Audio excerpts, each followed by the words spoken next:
Howdy folks, how we doing? Probably a little bit better than me, although it should be good. Jordan from Ryetec, he dropped off the 4-metre Restorer yesterday. I've been cracking on with the old FW. Cracking on well. But yeah, silence and locked round one side. Basically because she's blown the steering pipe. So I'm just waiting for my mate Darren to come out, and then we can, I can't see which pipe it is because obviously it's blown the pipe, sprayed oil everywhere, and I can't be up there and turn the wheel to make it squirt whilst being down there to see where it's coming from. So yeah, just waiting for Darren to turn up now, and then hopefully we'll get it cured and get making some noise again. But yeah, we were getting on far too well. But actually, this is the field last year. We were moulding in with the FW when I had to pack up, and because I was having real problems with the clutch on it. Like, you remember, I got the clutch boosters done. Well, this is the field lot I was in when it you know, really started giving me hassle, and I got out on the road and I didn't have any drive. Then I had real, you know, I was like going like 8 kilometres an hour all the way back to the farm. But so whether there's something about this field that's jinxed for the old FW, I don't know. But yeah, hopefully we'll get going again in a minute. But other than that, it's doing a lovely job. Doing a lovely job. Morning, George. So the afternoon, yeah, the saviour's here. Good call out. I think it was about an hour, wasn't it, lot? Oh, yeah, which weren't bad, bad. Today, wasn't it, lot? It took over an hour to get it off. Yeah, so it's off one of the steering rams, and then it went to the orbital, basically. Yeah, from the orbital down to the right-hand steer. Yeah, there's no room on that orbital to, as you would expect, wouldn't it, like, you know, half a turn. It's not the nicest. No. And where is it? Where is it? Hole in it, just there. That's all it was. Leather bastard. So I'll get a nice new one. That's trouble with a old bit of kit like that. You have got a lot of hoses on there that are going to be similar sort of condition. Won't be the last hose or Darren will be replacing, I wouldn't have thought. And this is original. Is it? Yeah. It's got a Ford part number. Has it got a Ford part number? Yeah, look. It's got the original tag. Yeah. Might be worth something, George. Yeah, put it on eBay.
Tight.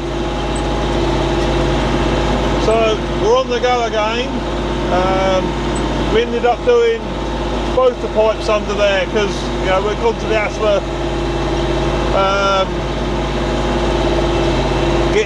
getting the first pipe off anyway. So we did the other one while we're at it because it was been in a similar state. So Darren done both the pipes. And we're on the go again now, and it is very hard going. I mean, we had the option, I really wanted a 5-metre Restorer. I don't think she would have pulled it. The ground's that tight.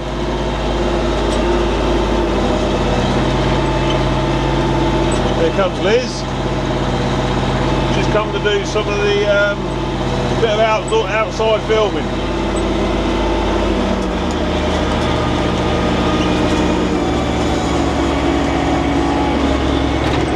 Yeah, but this was so wet in here when we put the crop in that it laid, you know, some of it laid underwater over winter,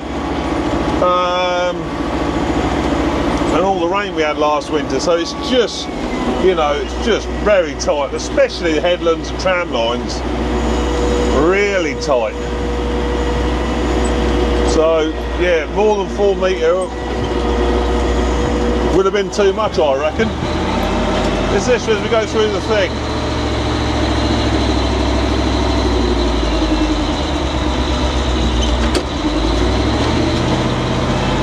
Them tram lines are super tight. I'm actually going up one now.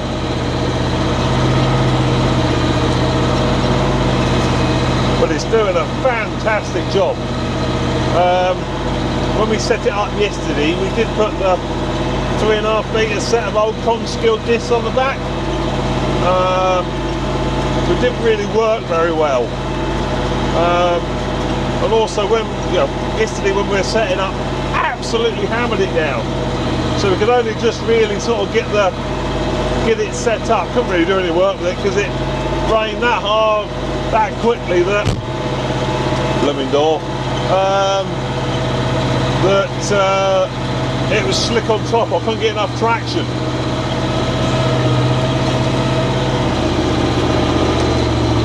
Come on, listen to her.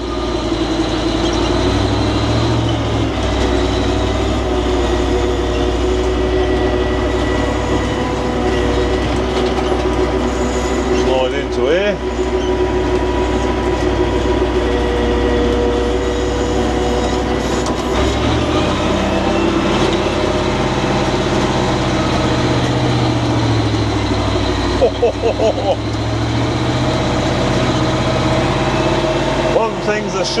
One thing's for certain. The old Goodyear tyres that were on, there definitely wouldn't have been enough grip. Definitely wouldn't have been enough grip.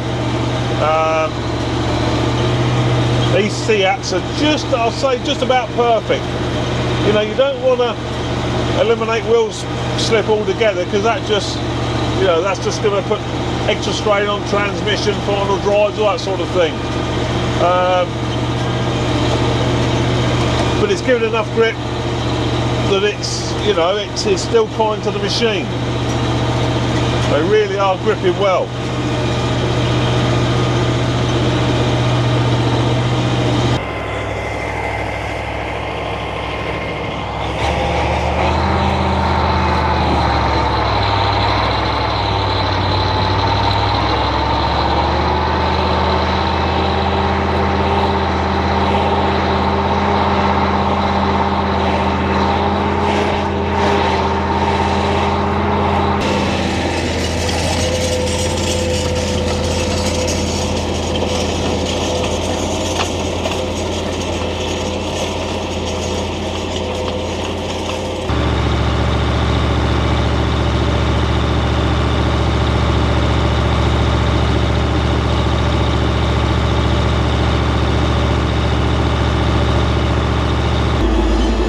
Cruising now, boys.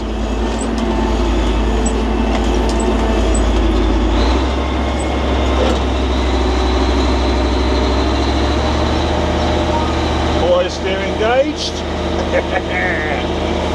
Yeah, we are cruising. So obviously we're in a different field now. This couldn't be more different to the field we started off in. That was drilled when it was wet down like concrete, hence it's very hard to pull. This field, I ploughed it last year. Remember I did some ploughing videos in here with the fast track. This is pulling dreaming here. We're doing, what are we doing? 6.5 miles an hour. So we're cracking on. Auto steer is now working perfectly. I was using it for guidance in the last field because I couldn't quite get it to work properly. Well, having had a word with Elliot from ERH Services, who supplies the kit, and indeed CHC Technical Services, basically what it was is I basically installed the angle sensor in the wrong spot. It's now installed on the rear arc right above the pivot, and as you can see, not doing anything, and it's arrow straight. So it just makes life easier, like, you know. Like when I was on the in the last field doing it, I was still using it for guidance because it was handy, because you don't want to have to be coming out and doing loops and coming back down what you've already worked with a 4 metre machine on something this size. So just working it in lands just made life easier, but you're constantly sort of keeping an eye on that and wandering about a bit. Well, this obviously doesn't wander, so everything's lovely and efficient now. Had some more pipes go. I had a pipe, one of the other pipes that come off the orbital for the steering, that developed a leak, so Darren come out Saturday night, no, Friday night, and we changed all the 3 other pipes on the orbital then. Basically going to have to probably go through and change near enough every single pipe on the machine, because you think they're 40, 45, 46, 47 years old. You know, some of the original pipes 47-year-olds, so they're just about had it. But touch wood today, it's all going well. We're cracking on. The restorer is making a beautiful job in here. To be honest, I could put the disc back behind it again, and it would just make an even better job. But the joker's on the other tractor now, on the 225, that is on the field that we were on earlier at the start of the video. That's doing that, and he'll come up here and whiz over this as well. So yeah, it's leaving, it's lifting it all up, but without bringing up any big lumps. Looks lovely. We'll have a look in a bit, lot. But yeah, what with the auto steer, the CEAT VF tyres, and the Ryetec Restorer on the back, we're ultra modern apart from the tractor. But you know, what a combination. You've got the old school power, the auto steer, advanced modern tyres, Restorer on the back. What a combo.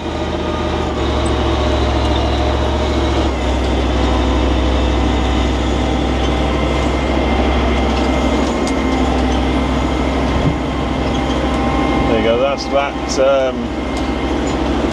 land sealed up. What I'm going to do, I'm going to split this bit a little bit. So we'll go in here, get on a line here somewhere.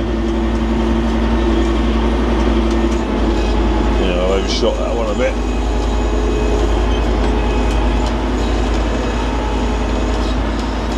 We'll engage it. It will work in reverse as well. So that's going backwards now. It's just dropping. There you go. It's on 0, -2, -7, -9.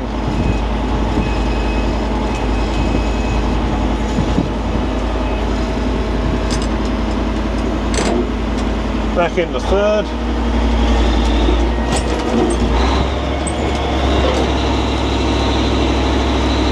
We're off again.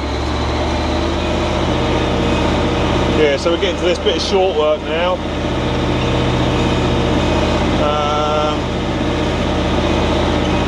Yeah, other than that, we're romping along. Absolutely romping along.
So it's the last stretch in this field. And we've plodded on quite nicely. 30 acres this bit. And I think that's took me, well, I started it the other day, quite a breakdown. What have been 3 hours today, 4.5 hours, something like that.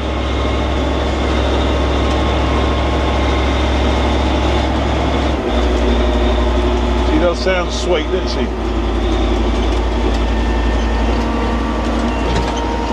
Even more so when it gets new exhaust on. The old, all the old exhausts, the cross pipe, where it goes into the stack. You can't really see there.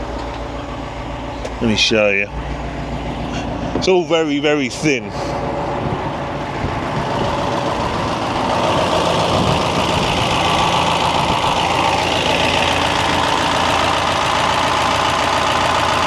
A bit of a bodge there.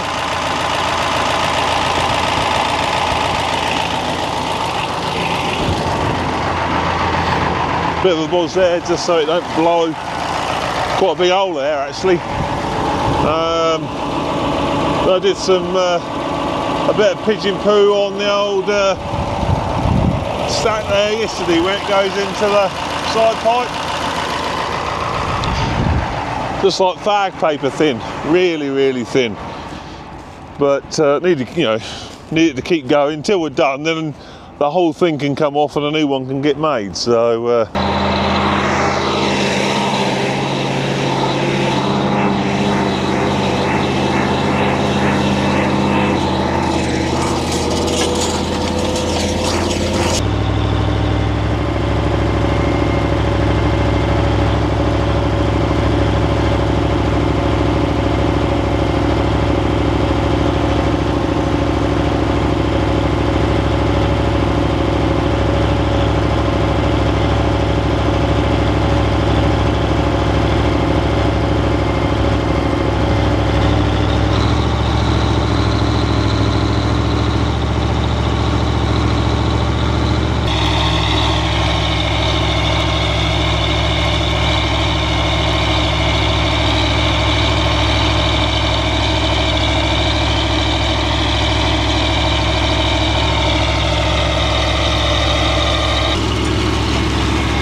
I'll restore. I really do love this bit of kit.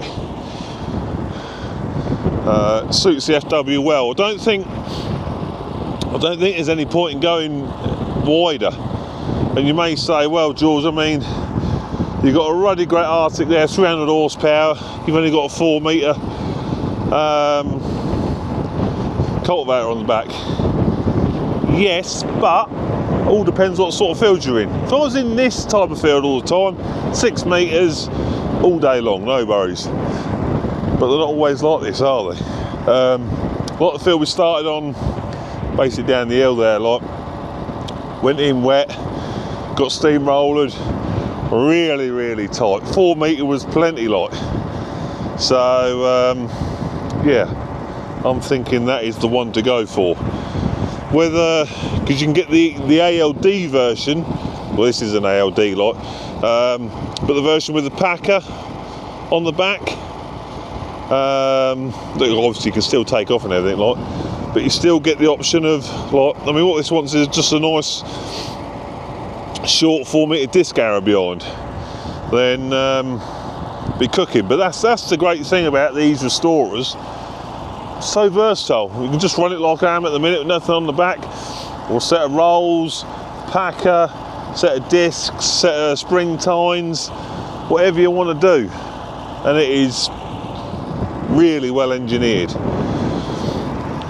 You've got this this is your depth gauge here that you get with the machine. Look at that, some effort gone into making that as well. So this can just confirm how deep we are. So we'll just go in there.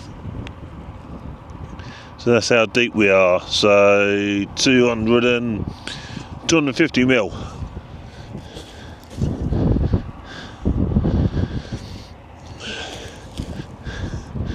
even on a bit of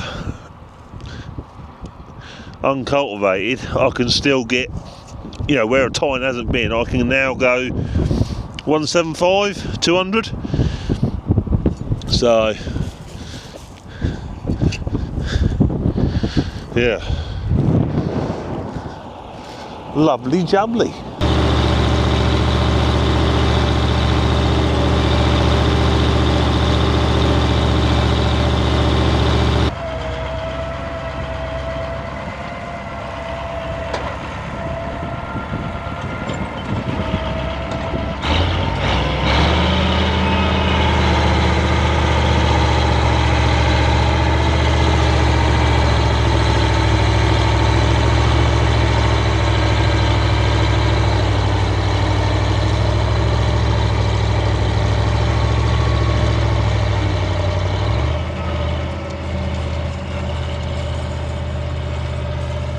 This field we're in now is a bit annoying because half of the field, the bit behind me, is ever so light sandy soil. Could go 10, 12k really, but this end we're going into much heavier, much clay, lays wet, and means I've got to pick the gear that can go through the tough spots. So that's like the downside with you know, FW, or this series of FW, manual gearbox, no power shifts. So you've got to pick the gear that can get you through the tough spots. So, but we're still cruising along at just under 7k, about 7k. So we're not doing too bad, like. But once we get out of this tough bit over that way, should be able to go up another gear up to about 8k, so we'll be cracking along.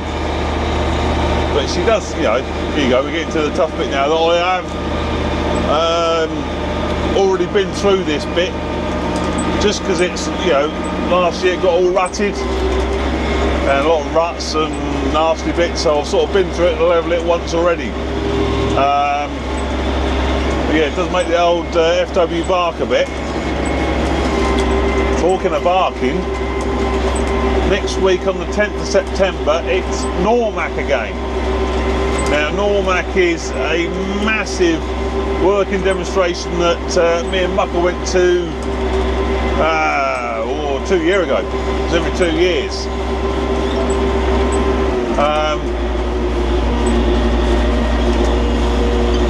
This year I'm going again, so's the big gal. So there's going to be all the modern stuff. There was a few modern classics last year, but there'll definitely be some this year, because like I say, the FW30 is going. So and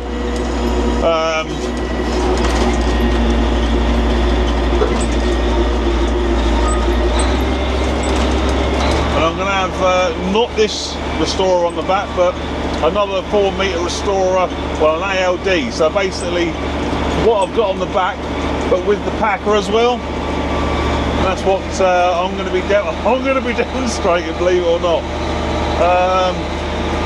So yeah, next Wednesday, if you're in the area, if you can get there, it's at Barrow Clump Farm near Thetford on the Elveden Estate. I'll put a link in the description and all that anyway. So but yeah, come over, it'll be good. It'll be a good crack. It'll be the FW. I'm sure there'll be more modern classics, there'll be modern stuff, all different manufacturers there showing their cultivation equipment. So yeah, hope to see you there. It should be a good day, like. This is the first time working her at night. I mean, it's not quite night yet, as you can see, but dark enough that I need the lights. And they're not, well, they are bad, let's be honest. They're certainly not UTV spec, but I can just about see what I'm doing. Of course it does help having the auto steer, but yeah, what do you reckon? Does it need UTVs on it or not?